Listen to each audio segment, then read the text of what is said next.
কাহিনীর শুরুতে আমরা এমন একটা মানুষকে দেখতে পাই যে মানুষের থেকে অনেক আলাদা ছিল। যে মানুষটির নাম ছিল রোবট। রোবটকে তার বন্ধুরা কেউই পছন্দ করতো না, তাকে কোনো সময় তাদের খেলার সঙ্গে নিত না। কিন্তু রোবটের নানি রোবটকে খুব ভালোবাসতো এবং রোবটের মাও তাকে অনেক ভালোবাসতো। রোবটের বাবা ছিল একজন ছোটখাটো সিঙ্গার, যে কিনা রেস্টুরেন্টে গিয়ে গিয়ে গান পরিবেশন করতো। রোবট তার বাবাকে টিভিতে দেখে অনেক আনন্দ পেত। রোবটের বাবার ইচ্ছা ছিল সে একদিন অনেক বড় সিঙ্গার হবে। রোবটের বাবা রোবটদের ঘরে থেকে বাইরে বেশি থাকতো। রোবটের বাবা যখন বাসায় আসতো, রোবটের বাবার সঙ্গে রোবট গান পরিচর্যা করতো। কিন্তু রোবটের বাবা রোবটকে খুব বেশি একটা পছন্দ করতো না, সে বেশি বাইরেই থাকতো। বাইরে গিয়ে গিয়ে সে গান করে বেড়াতো, বাসায় খুবই কম আসতো এবং সে বাসায় এসে রোবটের সঙ্গে অল্প সময় কাটাতো। এতে রোবটের মন খুব খারাপ হয়ে যেত। এরপর হঠাৎ করে একদিন রোবটের বাবা রোবটকে সবাইকে ছেড়ে অনেক দূরে চলে যায়। কিন্তু রোবটের বাবা রোবটকে এবং তার পরিবারকে একটি মিথ্যা কথা বলে বাইরে চলে যায়। সে বলে, বাবা আমি একটি কনসার্ট প্রোগ্রামে যাচ্ছি, কিন্তু সে আসলে রোবটদের সবাইকে ছেড়ে চলে গিয়েছিল। সে রোবটদের সাথে থাকার কারণে বিরক্ত বোধ করছিল আর তার রোবটদের ভালো লাগতো না, এই জন্য সে রোবট এবং তার পরিবার সবাইকে ছেড়ে আলাদা চলে গিয়েছিল। আমরা 5 সাল পর দেখতে পাই রোবট অনেক বড় হয়ে গিয়েছে। রোবট বড় হয়ে যাওয়ার পরে তার ইচ্ছে ছিল সে বড় সিঙ্গার এবং ড্যান্সার হবে। তারপর রোবট একটি হিপ হপ ড্যান্সের নাম লেখা, সেখান থেকে তার ডাক আসে এবং সে এখানে গিয়ে সে রিহার্সাল করে সেই ম্যানেজারকে দেখাচ্ছিল। কিন্তু সেই ম্যানেজারটি রোবটের চেহারা দেখে রোবটকে কোনোভাবে পছন্দ করেনি। তারপর রোবটও সেই বিষয়টা বুঝতে পারে এবং ম্যানেজারকে বলে, কোনো সমস্যা নেই, আপনি আমাকে কল করে ডাকবেন এক সময়। তারপর রোবট বাসায় গিয়ে সেই ম্যানেজারের ফোনের অপেক্ষা করতে লাগে। তারপর রোবটের বাসায় একটি ফোন আসে এবং ফোনটি রিসিভ করার পরে বুঝতে পারে এটা তার বাবা ফোন দিয়েছে। তারপর সে যখন ঘরের বাইরে খেলা করছিল, তার মা হঠাৎ তাকে ডেকে বলে, বাবা একটি খুশির খবর আছে। বলে সেই ড্যান্সের মাস্টার আমাকে ফোন দিয়ে বলেছে তুমি সিলেক্টেড হয়ে গিয়েছো। তারপর সেই ড্যান্সের ম্যানেজার রোবটকে নিয়ে তাদের টিম মেম্বারদের সকলের সাথে পরিচয় করিয়ে দেয়। তারপর রোবট তার টিম মেম্বারদের সাথে কয়েকটি স্টেজ পারফরমেন্স করে।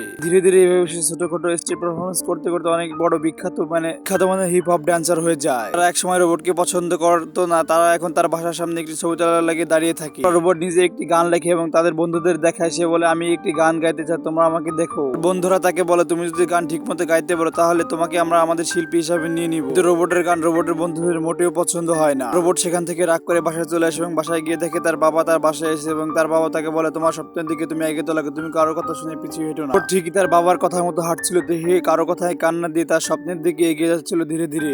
রোবট স্টেজে গান গাইতো, ড্যান্স করতো এবং তার বন্ধুরা তাকে পছন্দ করতো না। রোবট জানতো, কিন্তু সে রোবট কিছুই তাদের বলতো না। এবার রোবটের বন্ধুরা একটা মিটিং ডাকে এবং রোবটকে ডেকে বলে, তোমাকে আমাদের পছন্দ হয় না, তুমি আমাদের টিম থেকে আউট হয়ে যাও। রোবট বলে, ওকে ফাইন, আমার কোনো সমস্যা নাই, আমি আমার নিজ থেকে বেরিয়ে যাচ্ছি তোমাদের টিম থেকে। রোবট তার বন্ধুদের কথা শুনে মন খারাপ করে ওখান থেকে বেরিয়ে চলে আসে। এরপর সে হ্যাপি নিউ ইয়ার দিন বসে একা একা হ্যাপি নিউ ইয়ার পালন করছিল। তখন রোবটের কাছে একটি মেয়ে আসে, মেয়েটি এসে তাকে বলে, তোমাদের বন্ধুরা দেখছি না, তোমার বন্ধুরা সব কই? রোবট বলে, আমি আমার বন্ধুদের সঙ্গ ছেড়ে দিয়েছি, আমি ওই ব্যান্ড ছেড়ে দিয়েছি, আমি আর তাদের সঙ্গে যাই না। মেয়েটি একজন হিপ হপ ডান্সার ছিল গার্লস টিমের। তারপর রোবট সে মেয়েটির সঙ্গে বন্ধুত্ব করেন এবং ধীরে ধীরে তারা একটি রিলেশনশিপে জড়িত হয়। রিলেশনশিপে গিয়ে তারা অনেক খুশি ছিল, মনে হচ্ছিল একে অপরের জন্য জন্ম হয়েছিল। সবসময় হাসি খুশি এবং গানে আড্ডা জমে থাকবে। রোবট একদিন মেয়েটিকে বলে, তুমি আমার কারণে তোমার পরিবারকে ছেড়ে দিয়েছো, তুমি আমাকে চাও না, তোমার পরিবারে চাও, তুমি আগে তোমার পরিবারের দিকে যাও। এই কথা শুনে মেয়েটি রাগ করে ব্রেকআপ করে নেয় আর রোবটও ব্রেকআপ করে নেয়। রোবটের মন খারাপ থাকলে সে তার বাসায় গিয়ে তার মা এবং নানির সঙ্গে আলোচনা করে নেয় এবং তাতে তার মন ভালো হয়ে যায়। রোবটের মা রোবটকে বলে, তুমি তোমার স্বপ্নের দিকে এগোতে লাগো। আর রোবট তার স্বপ্নের দিকে এগোতে লাগে। রোবট সে তার গান লিখতে শুরু করে দেয় এবং সে একটি স্টেজ পারফরম্যান্সে গিয়ে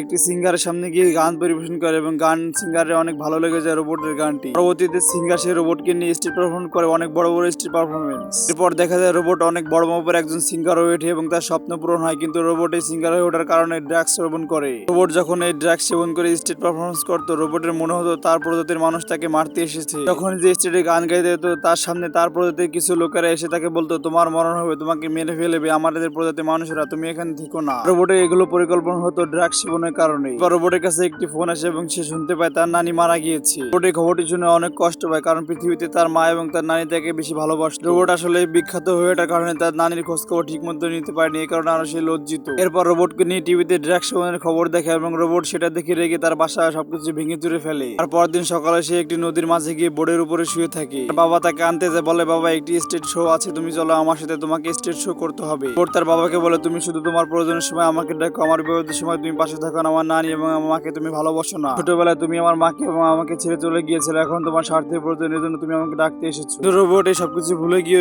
স্টেজ পারফরমেন্স করতে লাগে। তার জীবনের সব থেকে বড় স্টেজ পারফরমেন্স এটাই ছিল। সে খুব ভালোভাবে লাখ লাখ মানুষের সামনে গান গাচ্ছিল, কিন্তু হঠাৎ করে তার সামনে বিশাল একটি বিপদ এসে দাঁড়িয়ে যায়। রোবট হঠাৎই দেখতে পায় তার প্রজাতির কিছু মানুষরা তার সামনে এসে দাঁড়িয়ে আছে তাকে মারার জন্য। আর তারা সবাই মিলে রোবটকে বলছে, আমরা তোমাকে মেরে ফেলবো, তুমি আমাদের কাছে আসো। আর রোবট এগুলো শুনে তাকে সবাই স্টেজের নিচে নেমে সবাইকে আস্তে আস্তে এক এক করে মেরে ফেলে। সবাইকে এক এক করে মারার পরে দেখে রোবট একাই বেঁচে আছে। এরপর রোবট নিজেকে মারতে যায়। এরপর রোবট আসল কাহিনী বুঝতে পারে এগুলো সবই তার ড্রাগস সেবন করার ফলে ভালো হয়েছে। এই ড্রাগ সেবন করার ফলে রোবট গানে মাঝেই অন্য জগতে ঢুকে চলে যায়। এরপর রোবট নিজেকে বদলে দেওয়ার চেষ্টা করে, নিজেকে ড্রাগ থেকে দূরে রাখার চেষ্টা করে। তারপর সে তার ব্যাগ বুকসা নিয়ে বাসায় ফিরে আসে। তারপর থেকে সে তার বন্ধুদের সাথে আড্ডা দেয়, তাদের বন্ধুদের সঙ্গে কথা বলে। তাদের সাথে রোবট আবারও গানে স্টেটে যায়, কিন্তু এখন রোবট ড্রাগ সেবন করে না। এরপর রোবট যাদের বেশি কথা বলেছিল, রোবট তাদের এখন বুকে টেনে নেয়। এরপর রোবট তার নানির কবর সামনে গিয়ে টিভি ছেড়ে তার গান ছেড়ে শুনতে লাগে এবং সে কেঁদে কেঁদে তার নানিকে সরি বলতে লাগে। তারপর রোবট আরেকটি স্টেজ পারফরমেন্স করে, সেখানে তার বাবাকে ডেকে নেয় এবং তার মাকে ডেকে নেয় এবং রোবট বলে, পৃথিবীতে কেউ আমাকে সব থেকে বেশি ভালোবেসে থাকলে সেটা হচ্ছে আমার মা। আর আমার বাবা আমাকে ছোটবেলায় ছেড়ে গিয়েছিল কেন, এখন আমি সেটা বুঝতে পারছি। বাবা যদি ছোটবেলায় না ছেড়ে তো তাহলে আমি জীবনে এত বড় সিঙ্গার হতে পারতাম না। রোবটের বাবা এবং রোবট মিলে সেই স্টেজে একটি গান পরিবেশন করে, আর মুভির কাহিনী এখানেই শেষ হয়ে যায়। বন্ধুরা, প্রতিনিয়ত এমন সব এক্সপেরিয়েন্সিভ মুভি পেতে আমাদের ভিডিওতে একটি লাইক করে চ্যানেলটি সাবস্ক্রাইব করে পাশে থাকা বেল আইকনটি ক্লিক করে দাও।